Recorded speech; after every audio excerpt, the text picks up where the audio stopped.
द्वारा डीएम से करना शुरू हो गया कि तुम 45,000 रुपया दो, कि तुम्हारा भाई मेरे पास है, ये है, तो उसको विश्वास नहीं हुआ। फिर इस बात का भी लिखित जानकारी ललपट्टी रेलवे ट्रैक के पास एक अज्ञात लाश मिला, जिसको इलाज के लिए डीएम से ले जाया गया। इसकी पूछताछ करने के बाद जो है उनको लगा ये जो पिता भाई है। दरभंगा के मब्बी थाना क्षेत्र के सिमरा निहालपुर गांव में एक ऐसी घटना सामने आई जो किसी सिनेमाई थ्रिलर से कम नहीं। यह कहानी भोला राम, एक नाबालिग लड़के के इर्द गिर्द घूमती है, जिसकी मौत ने पूरे इलाके में हंगामा मचा दिया था और अब उसकी जिंदा वापसी ने हर किसी को हैरत में डाल दिया। यह रहस्यमयी घटनाक्रम सवालों के भंवर में उलझा हुआ है, जिसमें अपहरण, गलत पहचान, पुलिस की लापरवाही और एक कोर्ट रूम दृश्य शामिल है। नमस्कार, आप देख रहे हैं न्यूज़ LNB 9। दरअसल 8 फरवरी 2025 को जगदेव राम ने मब्बी थाना में अपने नाबालिग बेटे भोला राम के लापता होने की शिकायत दर्ज कराते हैं, लेकिन पुलिस इस मामले को गंभीरता से नहीं लेती। दिन बीतते गए और भोला का कोई अता पता नहीं चलता है। फिर 26 फरवरी को एक भयावह घटना होती है और कहानी को नया मोड़ दे देती है।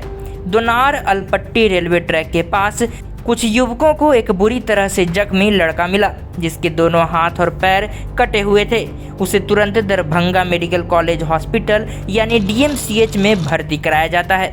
जगदेव राम और उनके बेटे धीरज राम ने अस्पताल पहुंचकर उस जख्मी लड़के को भोला राम के रूप में पहचान करते हैं। 2 दिनों तक परिवार द्वारा उसका इलाज करवाया जाता है, लेकिन 28 फरवरी को उसकी मौत हो जाती है। इस खबर ने पूरे गांव को हिलाकर रख दिया। गुस्साए परिजनों और ग्रामीणों ने शिवधारा आजमनगर सड़क जाम कर पुलिस के खिलाफ जमकर हंगामा किया।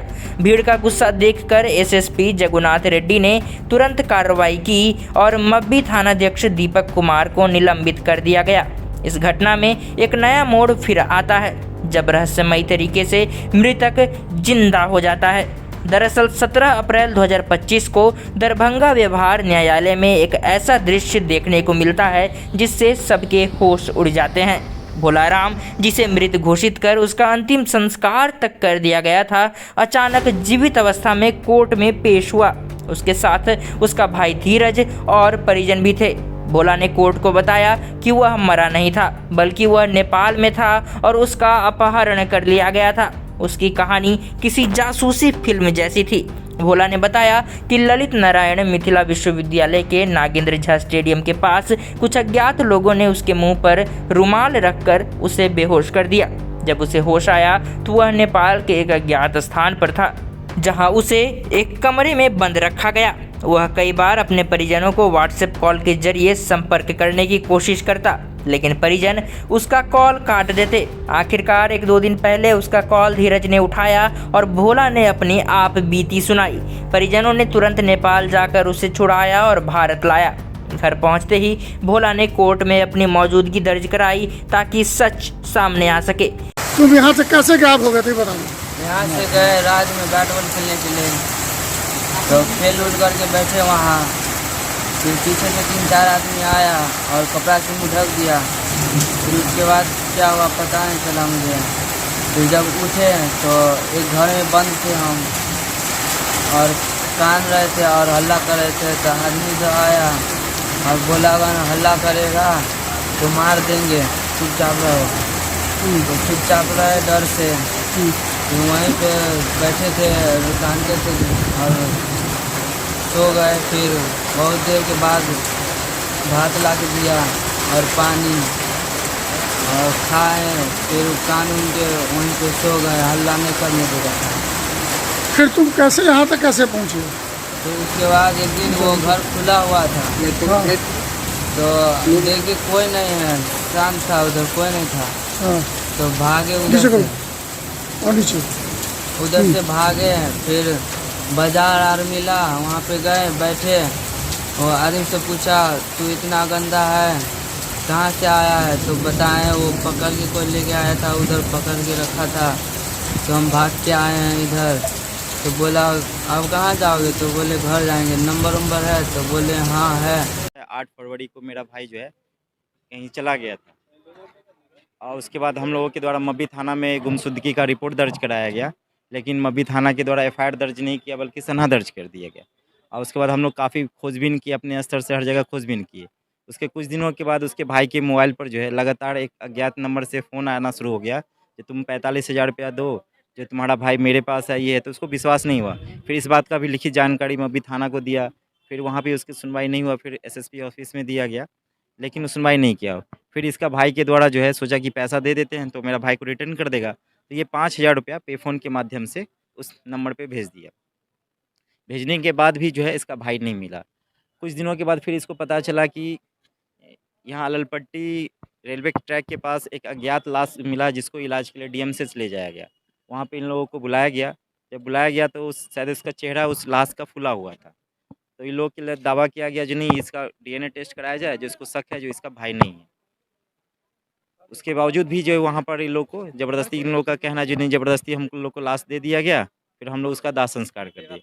दाह संस्कार वगैरह हो गया, सारा चीज़ हो जाने के बाद इसको पुनः जो है एक अज्ञात नंबर से नेपाल से व्हाट्सअप कॉलिंग आना शुरू हुआ। तो व्हाट्सअप कॉलिंग आना शुरू हुआ तो इन लोगों को लगा जो नहीं कोई फेक कॉल है, तो इन लोगों ने अवॉइड किया। फिर उसके बाद उस व्हाट्सअप कॉलिंग के बाद वीडियो कॉलिंग जब आया तो ये उठाया। तो उठाने के बाद ये देखा तो भाई इसका भाई है। तो फिर वीडियो कॉलिंग से बातचीत होने के बाद जो है फिर ये लोग जो जिस नेपाल में जो जगह बताया गया वहाँ पे ये लोग 4-5 आदमी वहाँ पर गए। जाने के बाद वहाँ से पूछताछ किए। पूछताछ करने के बाद जो है उनको लगा ये जो उनका भाई है। फिर ये आज कोर्ट में आए। कोर्ट में हमको सारी बात बताया जो सर ऐसा-ऐसा बात है। तो हमने देखा, उनका आईडी प्रूफ देखा, आधार कार्ड और डॉक्यूमेंट वगैरह देखा, तो लगा जो नहीं ये लड़का वही है। तो फिर हमने न्यायालय को आवेदन दिया कि सर इसका बयान कराया जाए। अभी लड़का के न्यायालय में स्टेटमेंट के लिए लड़का है।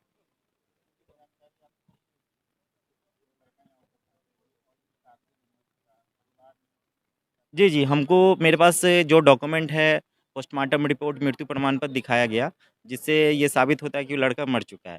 लेकिन इनके परिजन के द्वारा जो मुझे आधार का डॉक्यूमेंट दिखाया गया और मैंने प्रत्यक्ष रूप से जो लड़का को देखा है, उससे लग रहा है जो नहीं लड़का ज़िंदा है। जी। अब तो स्टेटमेंट के बाद जज साहब जो आदेश करेंगे, क्योंकि ये मामला जाँच का है और ये गंभीर है। कहीं न कहीं जाँच का मामला है, अब सच्चाई क्या है, तो जाँच के बाद ही पता चल पाएगा। भोला के जिंदा होने की खबर ने कई सवाल खड़े कर दिए। अगर भोला जिंदा है तो डीएमसीएच में जिस लड़के की मौत हुई वह कौन था? धीरज और परिजनों ने उसकी पहचान भोला के रूप में क्यों की? क्या यह सिर्फ गलतफहमी थी या इससे पीछे कोई बड़ी साजिश है? पुलिस ने शव की पहचान के लिए डीएनए टेस्ट क्यों नहीं करवाया, जैसा कि धीरज ने सुझाव दिया था?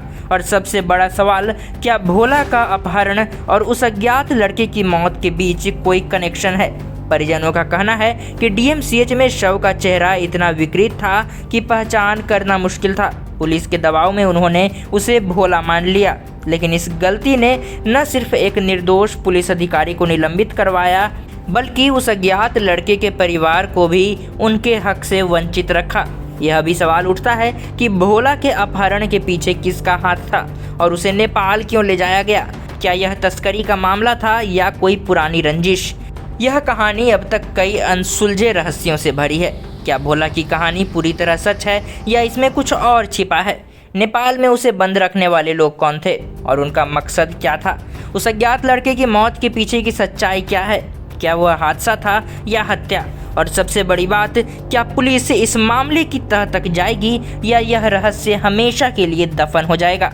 न्यायालय ने भोला को अभिरक्षा में लेकर उसके बयान दर्ज करने का आदेश दिया है।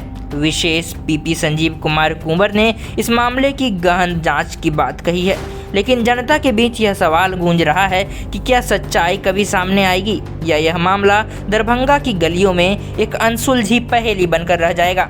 इस कहानी में सस्पेंस और ड्रामा अपने चरम पर है। एक लापता लड़का, एक रहस्यमय अपहरण, एक गलत शव की पहचान, सड़क पर हंगामा और फिर कोर्ट में वापसी। हर मोड़ पर यह कहानी आपको सोचने पर मजबूर करती है। क्या यह सिर्फ संयोग था? क्या इसके पीछे कोई बड़ा षड्यंत्र? भोला राम का यह मामला न सिर्फ दरभंगा बल्कि पूरे बिहार में चर्चा का विषय बन गया है। लोग इसे मृतक की जिंदा वापसी कहकर चटखारे ले रहे हैं, लेकिन असल सवाल यह है कि इस कहानी का अंत क्या होगा? क्या सच सामने आएगा या यह रहस्य हमेशा के लिए अनसुलझा रह जाएगा? Bureau report LNB 9।